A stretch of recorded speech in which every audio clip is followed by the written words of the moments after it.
ചാലിയാർ പഞ്ചായത്ത് ഇടതുപക്ഷ ജനാധിപത്യ മുന്നണി പ്രകടന പത്രിക പുറത്തിറക്കി. പഞ്ചായത്തിന്റെ സമഗ്ര വികസനം അക്കമിട്ട് പറഞ്ഞുകൊണ്ടാണ് പ്രകടന പത്രിക മുന്നേറുന്നത്. വീടില്ലാത്തവരില്ലാത്ത ചാലിയാർ പഞ്ചായത്ത് എന്ന വാഗ്ദാനത്തിൽ തുടങ്ങി ഫുട്ബോൾ പ്രേമികൾക്ക് സ്റ്റേഡിയം, ഭൂപ്രശ്നം പരിഹരിച്ച് പട്ടയം ലഭ്യമാക്കൽ എല്ലാം പ്രകടന പത്രികയിലുണ്ട്. വീട്ടമ്മമാർക്ക് സ്വയം തൊഴിൽ കണ്ടെത്തുവാൻ സഹായം, വൈദ്യുത ശ്മശാനം, ഉത്തരവാദ ടൂറിസം, ഡിജിറ്റൽ സാക്ഷരത, ക്ലീൻ ചാലിയാർ പദ്ധതി കാര്യക്ഷമമാക്കൽ തുടങ്ങി ജനങ്ങളെ നേരിട്ട് ബാധിക്കുന്ന പ്രധാന വിഷയങ്ങൾക്കെല്ലാം ശാസ്ത്രീയവും ശാശ്വതവുമായ പരിഹാരങ്ങളാണ് പ്രകടന പത്രിക ഉറപ്പു നൽകുന്നത്.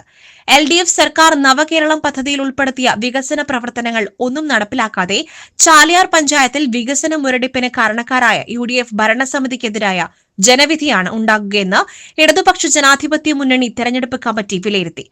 LDF സ്ഥാനാർത്ഥികളെ വമ്പിച്ച ഭൂരിപക്ഷത്തോടെ വിജയിപ്പിക്കണമെന്ന് കമ്മിറ്റി അഭ്യർത്ഥിച്ചു. CPM Nilambur area secretary K. Mohanan, local secretary M. Viswanathan, PT Ummer, Nisheed Kalingal CPI, Shahul Hameed NCP, Sunny Kattakkayam Kerala Congress Mani, Vittaj Janadhipathya Kerala Congress, Samad Kallada National League, U. Kunheethu, Kutteeri Azeez, T. Chekku, M. Janardhanan, K. Kunhi Muhammad മുതലായവർ പങ്കെടുത്തു. SS Gold, Pure Gold. SS Group, Nilambur.